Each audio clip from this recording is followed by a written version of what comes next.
மாண்புமிகு அம்மாவின் மறைவுக்கு பிறகு கழகத்தை கட்டிக்காக்கும் ஆற்றலும் திறமையும் மிக்கவராக திகழ்பவர் கழக பொதுச் செயலாளர் சின்னம்மாதான் என்றும் அவரால் தான் கழகத்தை ஒற்றுமையோடு வழிநடத்தி செல்ல முடியும் என்றும் கழக நிர்வாகிகள் உறுதிபட தெரிவித்துள்ளனர்.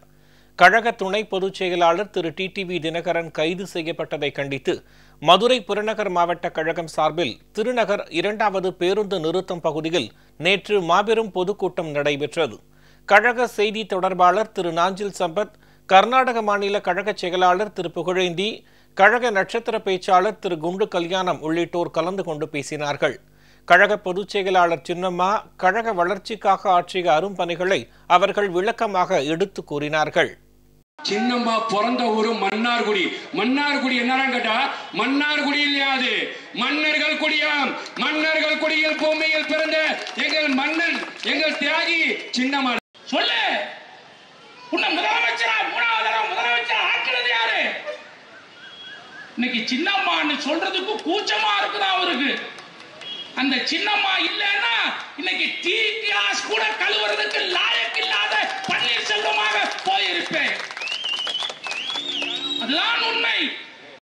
அவரை சிறையை விட்டாலும் எல்லா சிரமங்களையும் தான் ஏற்றுக்கொண்டு ஒன்றரை கொண்டு தொண்டர்களையும் வழிநடத்துவதற்கு அந்த போர்க்குடத்தோடு வழிநடத்துகிறார் சின்னம்மா. நான் முதலில் கேட்கிற கேள்வி ஊடகங்களுக்கும் பத்திரிகைகளுக்கும், இரட்டை சின்னத்தை மீட்பதற்கு நாங்கள் ஏன் லஞ்சம் கொடுக்க முயற்சிக்க வேண்டும்? 123 சட்டப்பேரவை உறுப்பினர்களும் 37 நாடாளுமன்ற உறுப்பினர்களும் ஜனநாயக ரீதியாக கட்சிக்கு தேர்ந்தெடுக்கப்பட்ட மாவட்ட செயலாளர்களும் ஒன்றிய நகர செயலாளர்களும் பொதுக்குழு செயற்குழு உறுப்பினர்களும் 99% பேர் எங்கள் பக்கம் இருக்க லஞ்சம் கொடுத்துதான் எங்கள் சின்னத்தை மீட்க வேண்டும் என்கிற அவசரம் எங்களுக்கு எப்படி வந்தது? சின்னம்மா அவர்கள் சொல்லுகிறார்கள்,